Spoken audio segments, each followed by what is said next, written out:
Welcome to our deep dive into Outlive. Outlive, The Science and Art of Longevity. Yeah, by Peter Attia. By Peter Attia, that's right. This book is just... It's a lot. It's a lot. Yeah. It's very dense. It is. So we're going to go chapter by chapter. Yeah, break out. And pull out some of the stuff that we thought was really interesting and kind of mind-blowing. Yeah, I think Attia's main premise is that modern medicine, it's pretty good at keeping us alive, but not necessarily healthy. Right. And he argues that we should really focus on extending our health span, those years that we live free from, disease and disability. It's not just adding years to your life, but life to your years, right? Right, exactly. So to get there, Attia focuses on these four things he calls the four horsemen. Yeah. Heart disease, cancer, neurodegenerative diseases, things like Alzheimer's, and then type 2 diabetes. Right, the biggest threats to a long and healthy life. Exactly. And the book is structured in 3 parts. Okay. The first part really challenges our assumptions about modern medicine. Where it excels, but more importantly, where it falls short. So that's kind of what we think of as like the current approach. He calls this Medicine 2.0. Medicine 2.0. And he uses a really interesting analogy to kind of explain it. Okay. Imagine you're in this chaotic emergency room and eggs are falling from the ceiling. Oh. Medicine 2.0 is really good at catching those eggs as they fall, right? Treating those acute problems as they come up. Right. But it doesn't do a whole lot to prevent the eggs from falling in the first place. It's very reactive. Very reactive, yeah. It's not preventative. And he brings this analogy to life by sharing a story from his own training. Okay. As a surgical resident, he witnessed a patient die shortly after arriving at the ER, and it really left a deep impression on him, and it made him realize that medical training is really focused on treating those falling eggs. Right, the crises. Those crises, exactly. Yeah. But not so much on how to prevent them. So he kind of proposes this new thing, right? Medicine 3.0. Yeah, Medicine 3.0. And he kind of lays out what that looks like in chapter 2. Yeah, it focuses on predicting and preventing those chronic diseases before they even become a crisis. So it's much more personalized and proactive. More data-driven. Data-driven, and ultimately focused on extending health span. So it's not just about living longer. It's about living better for longer. Right. And he actually illustrates this with a graph that compares lifespan and health span. Yeah. And the goal is to extend that portion of our lives where those two lines are running parallel. You want to be healthy for as long as you're alive. Exactly. Yeah. He really challenges us to think about what kind of life we want in our later years. Do we just want to exist? Or do we want to thrive? Right. Have the energy and the ability to do the things that you love. Exactly. Even as you age. Right. And this kind of leads us to chapter 3, where he goes into these people, these centenarians. It's a fascinating world of centenarians. Yeah, people who live to be 100 or more, you might think. Yeah, you think they live these super strict, healthy lives. Right. Like they never enjoy no themselves. They don't drink, they don't smoke, they don't eat sugar. But Attia throws a curveball here. Okay. He points out that some centenarians have these, quote-unquote, unhealthy habits. Right. Like smoking or having a drink or two. Wow. And yet they still reach this incredible milestone. So they're like breaking all the rules. It seems that way. Yeah. So to understand this, he turns to the New England Centenarian Study, Okay. which has been tracking hundreds of centenarians to find out what their secrets are. Wow. That's pretty cool. And a big part of it, he says, is survivor bias. Okay. What is that? So think of it this way.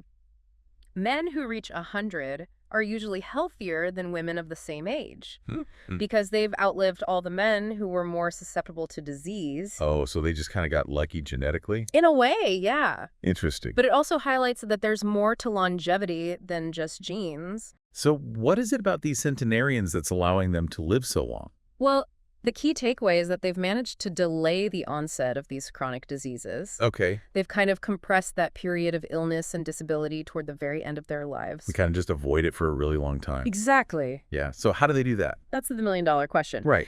And Attia explores this further in Chapter 4 by looking at the limits of natural selection. Okay.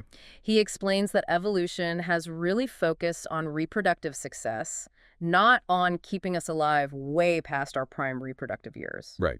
Because once you've had kids. Yeah, your job is done, evolutionarily speaking. Right. So genes that might lead to those chronic diseases later in life could still be passed down.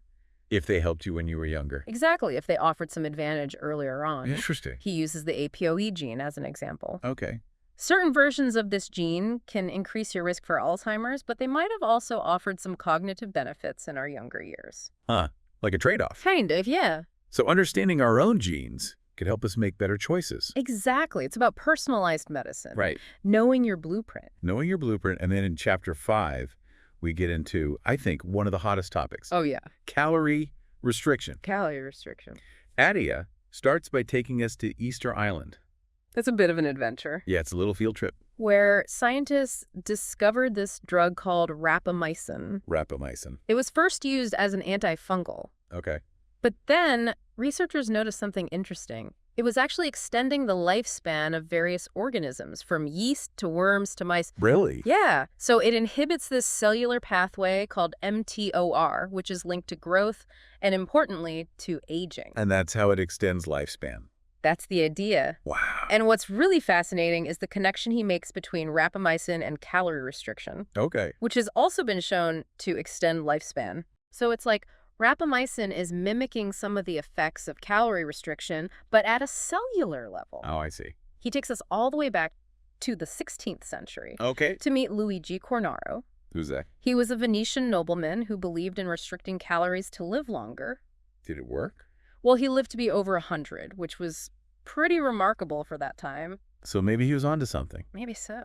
So now, obviously not everyone wants to drastically reduce how much they eat. Right. But what's important here is that there's a lot of scientific evidence that links what we eat to how long we live. Exactly. It really is all connected. That's all intertwined. And this leads us to the second part of the book, where Attia really starts to confront the four horsemen head on.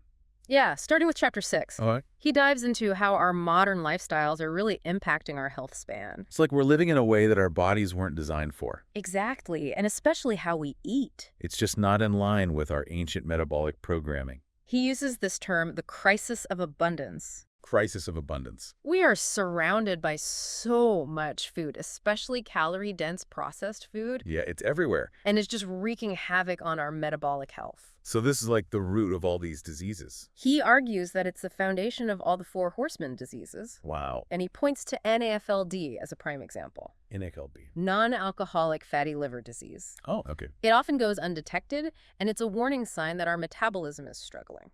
And so fructose is the big culprit here. It's a major player. Okay. Attia explains that our ability to process fructose was a genetic adaptation Okay. from our ancestors back when food was scarce.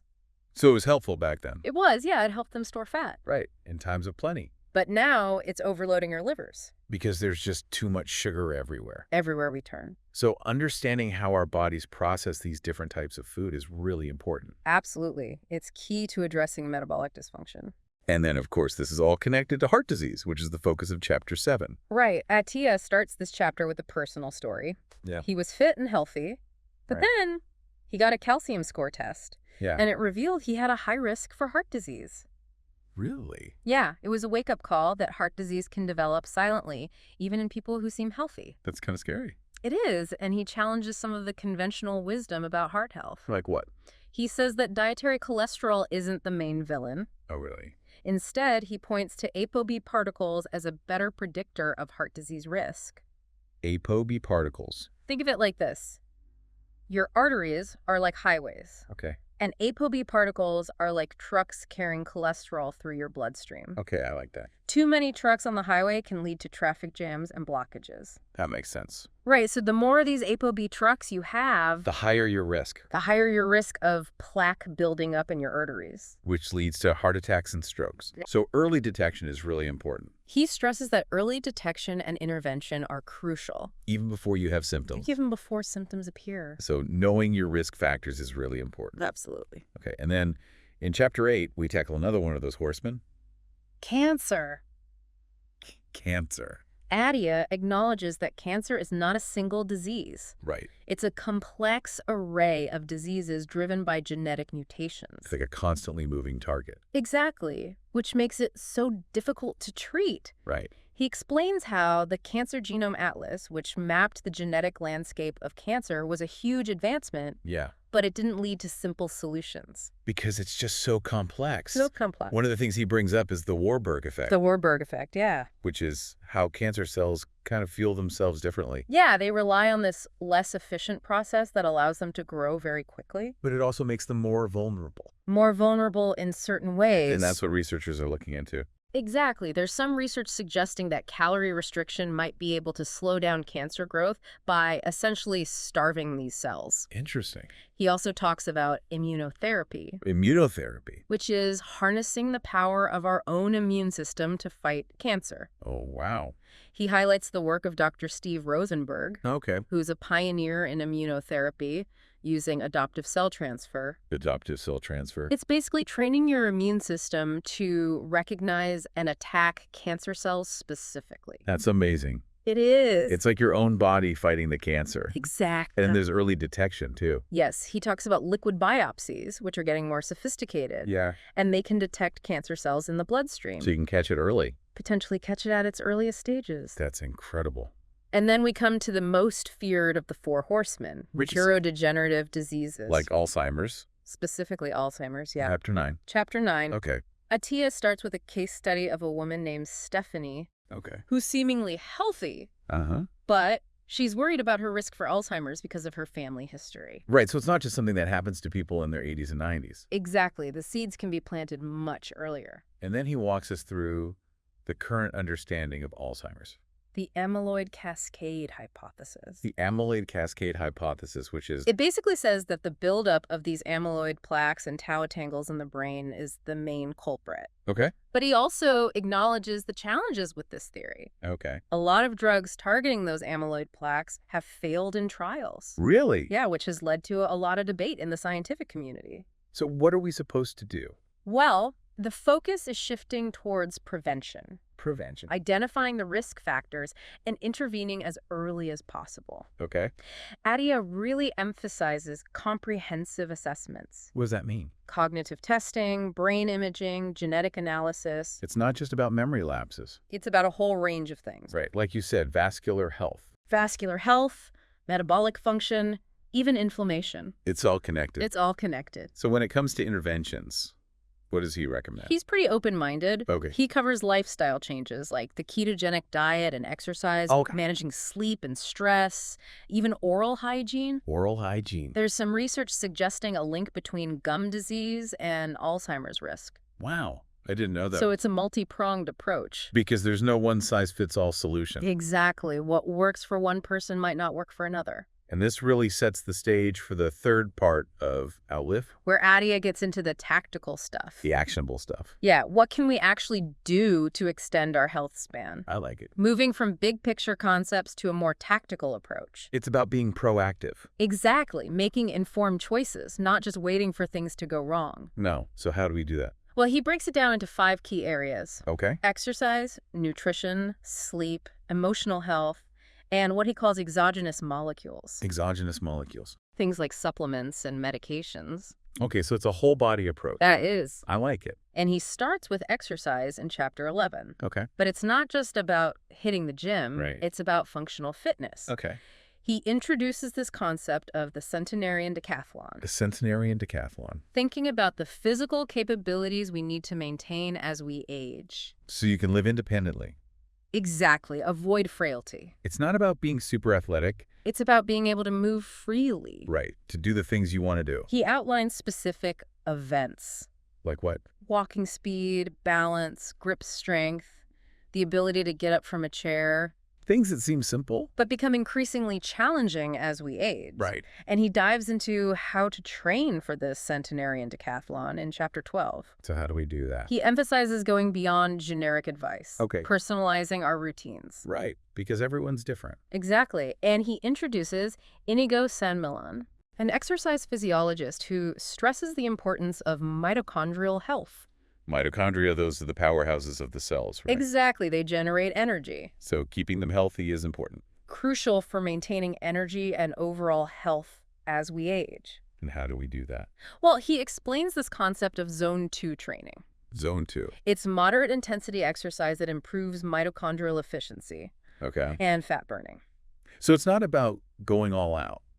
Not necessarily. It's about finding that sweet spot. Exactly. And strength training is important too, right? He stresses the importance of strength training to counteract age-related muscle loss. And maintain bone density. Right. So it's about finding a balance. The balanced approach. Yeah. Combining different types of exercise. To build that foundation. A solid foundation for longevity. But it's not just how we move. It's how well we move. Right, and that's stability. Chapter 13, he focuses on stability. Okay. He asks this crucial question. Why do so many people struggle to stay physically active as they get older? Yeah, I've noticed that. Often it's because of injuries. Oh, that makes sense. Our bodies become less resilient, and lack of stability can set us back. Right, it's like one injury leads to another. Exactly. So what is stability exactly? It's about being able to control our movements, Okay. maintain proper form, and avoid those aches and pains. The things that make you not want to work out. Exactly. Yeah. He introduces DNS, DNS. dynamic neuromuscular stabilization. Okay. It's a method for retraining movement patterns based on the way babies move. Babies. They're incredibly stable and coordinated. I guess so, yeah. It's about getting back to that natural, efficient way of moving.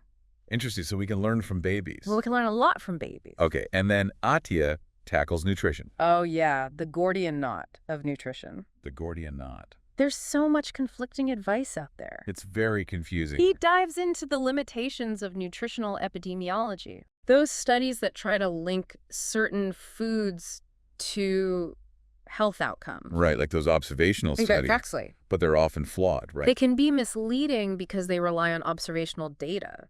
It's correlation, not causation. Exactly. He uses some good examples, like the studies that link moderate drinking to health benefits. Right, or the ones that demonize saturated fat. Right, so we have to be critical thinkers. Absolutely. Don't just blindly accept what you read. So how do we untangle this Gordian knot? He encourages a more personalized approach. Okay. Recognizing that different people respond to different foods in different ways. Right, it's not one size fits all. Exactly. It's about understanding how food affects our metabolism. And that's where chapter 15 comes in. Okay. He gets into the nitty-gritty of putting nutritional biochemistry into practice. Putting it into practice. He encourages us to think about our dietary goals and whether our current approach is actually working. Right, it's about being honest with yourself. He moves beyond the idea of restrictive diets. Okay. And focuses on how different foods impact our metabolic health. So it's more about understanding how food works in your body. Exactly.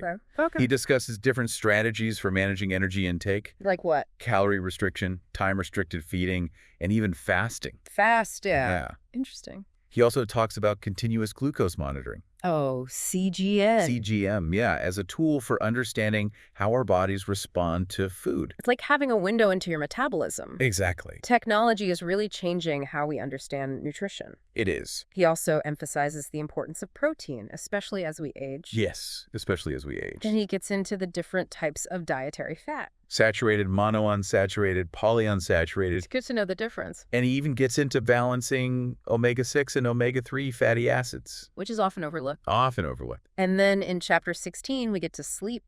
Sleep, the most potent longevity drug we have. He calls it a drug. He does. Wow. He admits that he used to dismiss sleep. Yeah, a lot of people do. Thinking it was a waste of time.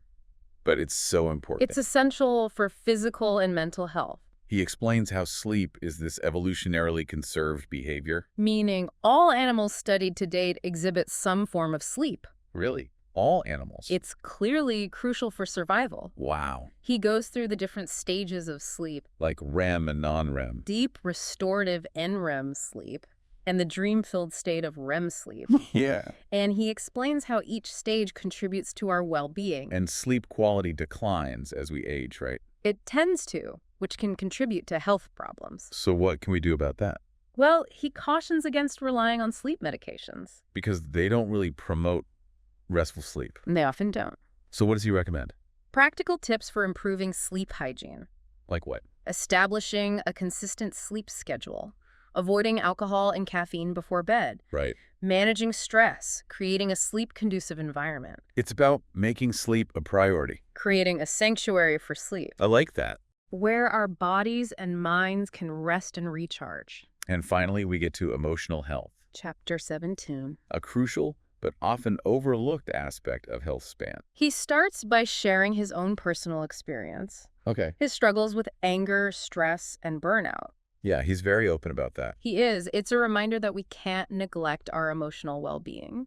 Even if we're successful in other areas, Exactly. he explores the concept of trauma, And its potential long-lasting effects. even if we've seemingly moved on. He challenges the traditional way we diagnose mental health issues, Okay. arguing for a more nuanced approach. So it's not just about putting people in boxes. It's about understanding the individual. And he talks about different therapeutic approaches. Cognitive behavioral therapy, dialectical behavioral therapy, techniques for reframing our thoughts. Changing how we think. But he also emphasizes self-compassion, Self-compassion. being kind to ourselves, That's so important. learning to regulate our emotions. It's all connected. It's all connected. Our emotional health and our physical health. They're intertwined. Outlive is really a journey of self-discovery. It is. And Attia gives us so much to think about. He does. It's a call to action. To take control of our health span. Become active participants in our own well-being. Embrace the possibility of living not just longer, But better. but better. I love that. And that's what it's all about. Exactly. That's the goal. The goal. Living a better life. I like it. A more fulfilling life. Yeah. So what are your biggest takeaways from this deep dive so far? What resonated with you the most? There's just so much. I know it's a lot. But I think one of the things that stood out to me was Attia's emphasis on taking a personalized approach. Right. It's not one size fits all. Exactly. We all have our own unique blueprint. Our own genetic predispositions. Our own goals and values. So it's about figuring out what works best for you. And being proactive. Taking control of your health span. Exactly. It's empowering. It is empowering. And I think that's a really important message. It is. It's not about being afraid of aging. It's about embracing it. And making the most of it. Exactly. So if you're feeling inspired, like you want to take action. yeah, what's one small change you can make today? Maybe start tracking your sleep. Or experiment with time-restricted feeding. Or just go for a walk in nature. Yeah, anything that gets you moving in the right direction. Towards a longer. And healthier life. Exactly. Well, that's it for part 1 of our deep dive into Outlive, We'll be back soon with part 2. where we'll delve even deeper into Attia's tactical manual. For extending health span. So stay tuned. And until then, keep living. And keep learning. And keep thriving. We'll see you soon. So we left off talking about how our modern lifestyles are kind of working against us. Yeah, especially when it comes to our diet. He uses this phrase, the crisis of abundance, in chapter 6. Crisis of abundance. What does that even mean? Well, we're just surrounded by food constantly, right? That's true. And it's not just any food. Right, it's like hyper-palatable. Yeah, calorie-dense, processed. All the stuff that tastes really good. Exactly. But it's wreaking havoc on our metabolic health. So this is kind of at the root of all those chronic diseases we talked about. He argues that it's the foundation of the 4 horsemen. Wow, that's pretty serious. It is, and he uses NAFLD as a prime So AFLD, refresh my memory. non-alcoholic fatty liver disease. Right. It often goes undetected for a long time. Kind of a silent killer. In a way, yeah, it's a warning sign that our metabolism is struggling. And fructose is the main culprit here. It plays a big role. Okay. Because our ability to process fructose, it was actually a genetic adaptation Interesting. from our ancestors back when food was scarce. So it was a good thing back then. It was helpful, yeah. It allowed them to store fat during times of plenty. But now it's backfiring. Now we have plenty of food all the time. Right, we're surrounded by it. And our livers can't keep up. So we're kind of stuck with this ancient wiring that's not really serving us anymore. In a way, yeah. So understanding how our bodies process these different types of food is really important. It's key to addressing this metabolic dysfunction. And of course, this is all connected to heart disease, which Attia tackles in chapter 7. He starts this chapter off with a personal story, actually. Oh, really? He was fit, he was healthy, Uh-huh. but he got a calcium score test, and it showed that he had a high risk for heart disease. Wow, even though he was healthy. Even though he was healthy. That's scary. It's a wake-up call that heart disease can develop silently. Even if you think you're doing everything right. Exactly. So he's kind of debunking some of the myths around heart health here. He challenges some of the conventional wisdom. Like what? He says that dietary cholesterol isn't the main villain. Oh, really? I thought that was like the big thing. It's been demonized, but he argues that ApoB particles are a better predictor of risk. ApoB particles, what are those? So think of your arteries as highways. Okay, I like this analogy. And ApoB particles are like trucks carrying cholesterol through your bloodstream. Okay, I'm following you. Too many trucks on the highway can lead to traffic jams and blockages. Makes sense. So the more of these ApoB trucks you The have, higher your risk of heart disease, the higher your risk of plaque building up in your arteries. which can lead to heart attacks and strokes. Exactly. So it's not just about lowering your cholesterol. It's about understanding these different particles and how they contribute to heart disease. And early detection is key, He emphasizes that early detection and intervention are crucial, even before you have symptoms. even before you have symptoms. So regular testing is important. Knowing your risk factors is really important. Okay, so we've covered heart disease. Next up is cancer, Chapter 8. Another one of those big, scary ones. Attia starts by saying that cancer isn't just one disease. Right, it's a whole category. It's a complex array of diseases, Yeah. all driven by different genetic mutations. like a constantly evolving enemy. Exactly, which makes it so difficult to treat. Right, there's no one magic bullet. He talks about how the Cancer Genome Atlas, this huge project that mapped the genetic landscape of cancer. Yeah. It was a huge advancement scientifically, Okay. but it didn't lead to simple solutions. Because it's just so complex. So complex. I remember him talking about the Warburg effect. Yeah, the Warburg effect. How cancer cells have this different way of fueling themselves. They rely on this less efficient process, but it allows them to grow very quickly. But it also makes them vulnerable in certain ways. And that's what researchers are trying to exploit. So there's hope there. There's some evidence that calorie restriction might be able to slow down cancer growth. By basically starving the cells. Exactly. He also talks about immunotherapy, Immunotherapy, yeah. which is a really promising area. It's harnessing the power of our own immune system to fight cancer. That's amazing. He highlights the work of Dr. Steve Rosenberg. Who's that? He's a pioneer in immunotherapy. He's had some remarkable success using adoptive cell transfer. Adoptive cell transfer. What is that? It's like training your immune system to recognize and attack cancer cells specifically. Wow, that's incredible. It's like a personalized cancer therapy. That's the future of medicine right there. And then, of course, there's early detection. Right, catching it before it spreads. He talks about liquid biopsies. Yeah, I've heard of those. They're getting more and more sophisticated. And they can detect cancer cells in the blood. Potentially, yeah. So you could catch it at a very early stage. That's the goal. That's amazing. And then we come to the most feared of the four horsemen. Alzheimer's. Alzheimer's, yeah. Chapter 9. Attia starts with a case study of a woman named Stephanie. Okay. She's seemingly healthy, Uh-huh. but she's worried about her risk for Alzheimer's because of her family history. It's a legitimate concern. It is, and it highlights that Alzheimer's isn't just something that happens to people in their 80s and 90s.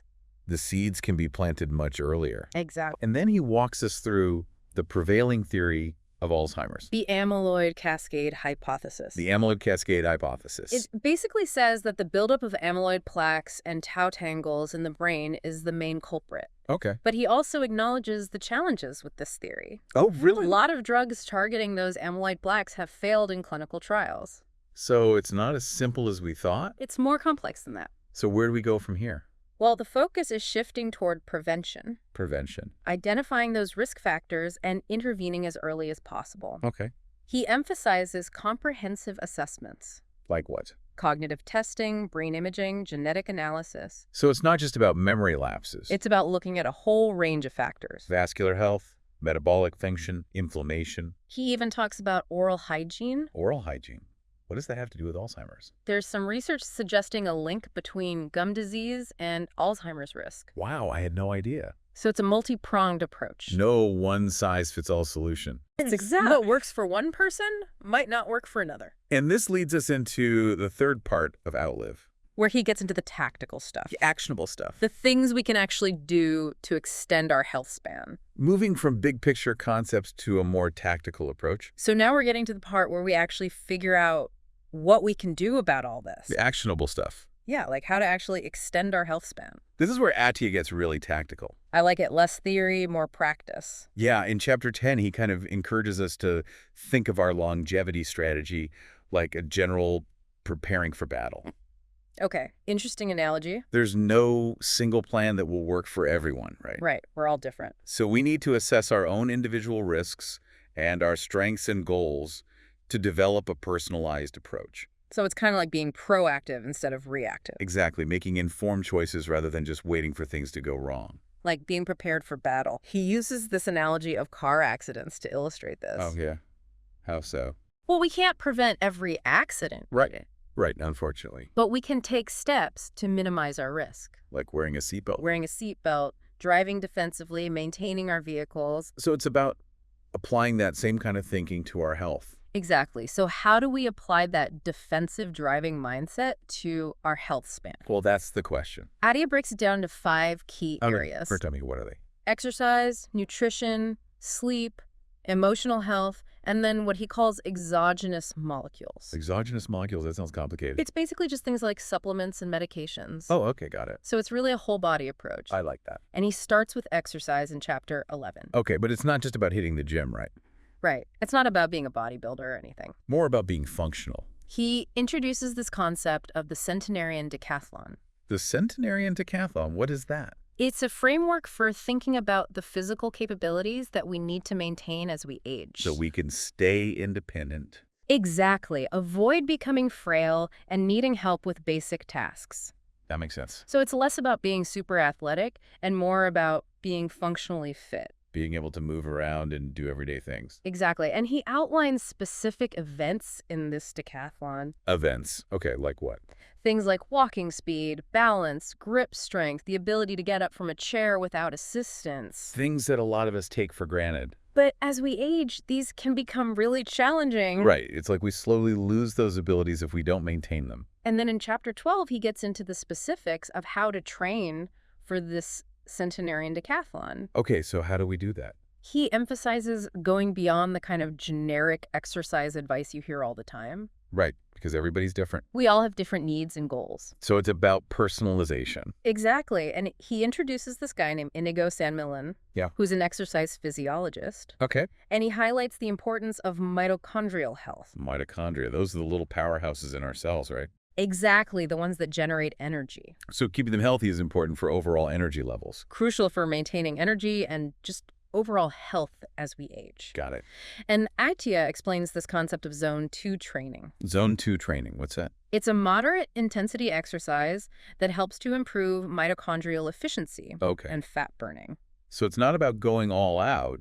It's more about finding that sweet spot. Finding that sweet spot, exactly. Your strength training is important too, right? Absolutely. He emphasizes the importance of strength training to counteract age-related muscle loss and maintain bone density. So it's kind of a balanced approach. A balanced approach combining different types of exercise to build that foundation for longevity. A solid foundation. Yes. But it's not just about how we move, right? It's also about how well we move. Right, and that's where stability comes in. Chapter 13, he focuses on stability. He starts by asking this really interesting question. What is it? Why do so many people struggle to stay physically active as they get older? Yeah, it's like it just gets harder. And he thinks a lot of it comes down to injuries. Oh, that makes sense. Our bodies become less resilient as we age. And then one injury can kind of lead to another. And then you're in the cycle of pain and inactivity.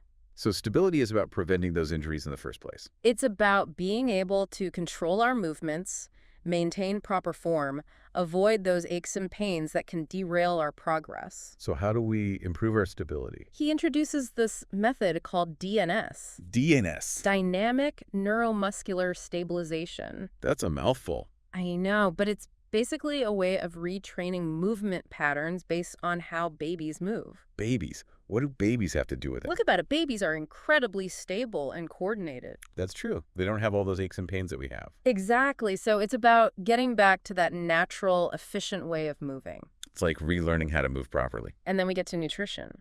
Oh yeah, the Gordian knot of nutrition. So much conflicting information out there. It's overwhelming. He dives into the limitations of nutritional epidemiology in chapter 14. Those are those studies that try to link certain foods to health outcomes, right? Exactly. But he says they can be misleading. Because they rely on observational data. Right, so it's correlation, not causation. He uses some great examples, like the studies that link moderate drinking to health benefits. Or the ones that demonize saturated fat. We have to be careful about jumping to conclusions.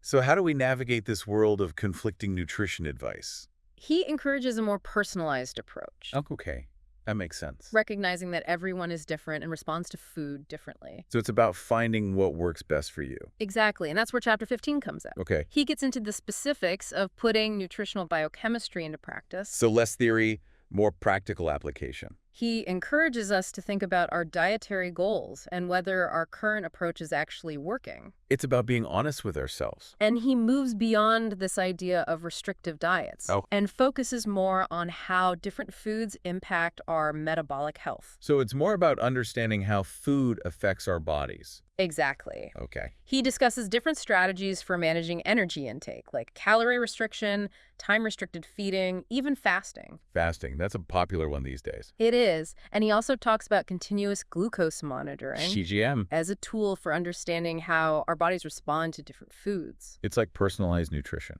It really is. He also emphasizes the importance of protein, especially as we age.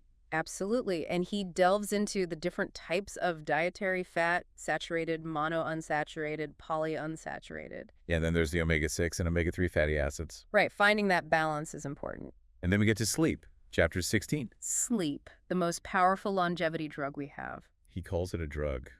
That's interesting. He really emphasizes its importance. I think a lot of people underestimate how important sleep is. He admits that he used to dismiss sleep, too. Right. He thought it was a waste of time. But then he came around. He realized how essential it is for physical and mental health. So what changed his mind? He started looking into the research, and he realized that sleep is this evolutionarily conserved behavior. What does that mean?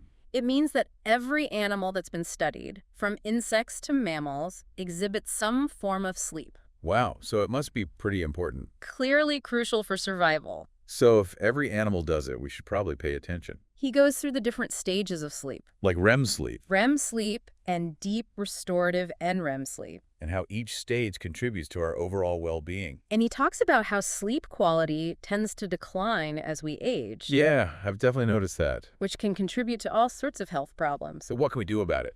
Well, he cautions against relying on sleep medications. Because they don't really promote natural sleep. They often don't lead to that truly restful restorative sleep. So what does he recommend? Practical tips for improving sleep hygiene. Things like establishing a consistent sleep schedule, Avoiding alcohol and caffeine before bed. making sure your bedroom is dark and quiet. Managing stress, all those things that contribute to a good night's sleep. It's about making sleep a priority. Creating a sanctuary for sleep. And then finally, we get to emotional health. Chapter 17, the often overlooked piece of the puzzle. People tend to focus on diet and exercise. But emotional health is just as important. He starts by sharing his own personal struggles with anger, stress, and burnout, He's very open about his own journey. which I think is really helpful for people to hear. It makes him more relatable. Yeah, it shows that you can be successful and still struggle with these things. He explores the concept of trauma and how it can have long-lasting effects on our emotional health. Even if we think we've moved on. Exactly. It can still be lurking beneath the surface. He also challenges the traditional way we diagnose mental health issues, He argues for a more nuanced and individualized approach. because everyone experiences things differently. And he discusses different therapeutic approaches like cognitive behavioral therapy, CBT. dialectical behavioral therapy. And techniques for reframing our thoughts and beliefs.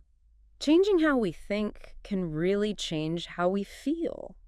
But I think one of the most important things he emphasizes is self-compassion. Being kind to ourselves. Yeah, we're often our own worst critics. It's about learning to treat ourselves with the same kindness and understanding that we would offer a friend. And that can be really hard for some people. It is, but it's essential for emotional well-being. So we've covered a lot of ground in this deep dive into Outlive. It's a dense book, but it's full of valuable insights. Attia really challenges us to rethink our approach to aging. And to take control of our health span. It's about being proactive, making informed choices, and understanding how our bodies work. And it's about finding what works best for each of us. There's no one-size-fits-all solution. But there are a lot of things we can do to increase our chances of living longer, healthier lives. And that's what it's all about. Living better, not just longer. So what are your biggest takeaways? What resonated with you the most? What are you going to implement in your own life? We hope this deep dive has inspired you to take action To start thinking about your own longevity strategy. and to make choices that support your health span. Remember, it's never too late to start. The journey to a longer, healthier life begins with a single step. And maybe this deep dive has been that first step for you. Thanks for joining us on this exploration of Outlive. We'll see you next time.